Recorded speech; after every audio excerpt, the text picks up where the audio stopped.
Social मीडियावरती एका चिमुकलीचा video तुफान गाजतोय, ज्यामध्ये ही चिमुकली शाळेत जाण्यापूर्वी गोमातेबरोबर चिमुकलीनं असं काय केलेलं आहे ते पाहिल्यानंतर तुम्ही देखील कौतुक केल्याशिवाय राहणार नाही.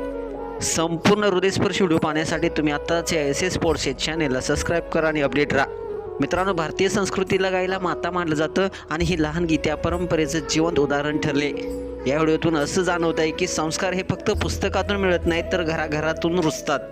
शाळेत जाण्याआधी गोमातेचा आशीर्वाद घेणार ही चिमुरडी जणू आजच्या युगात हरवलेली संस्काराची गंधर्व कन्या भासते. व्हिडिओमध्ये तुम्हाला पाहायला मिळते की ती छोट्या शाळेच्या बॅगेत पुस्तके घेऊन उभी आहे. तिच्या चेहऱ्यावर शुद्धता, डोळ्यात भक्ती आणि शब्दात प्रेम आहे. ती गायीकडे पाहत म्हणते, मी शाळेला चालले, आशीर्वाद दे ना.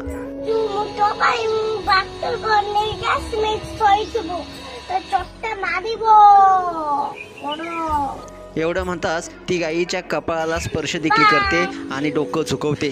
त्या क्षणी गाय देखील जणू तिच्या प्रेमाला ओळखते आणि शांतपणे तिच्या डोळ्यात पाहत राहते, आपली मान हलवते. हा व्हायरल झालेला व्हिडिओ संतान कॅनडा या एक्स अकाउंटवरून पोस्ट करण्यात आला असून काही सेकंदाच्या या क्लिपनं लाखो लोकांच्या हृदयाला हात लावलाय. आतापर्यंत हा व्हिडिओ 1 लाखापेक्षा जास्त लोकांनी पाहिला असून अनेक लोकांनी विविध अशा प्रतिक्रिया व्यक्त केलेल्या आहेत. एका दुसरं म्हटलंय, हेच आहेत खरे संस्कार जे शाळेत नव्हे तर घरातून शिकवले जातात. तर एका दुसरं म्हटलंय, आजच्या काळात अशी निरागसता पाहणं म्हणजे आत्म्याला शांती मिळणे.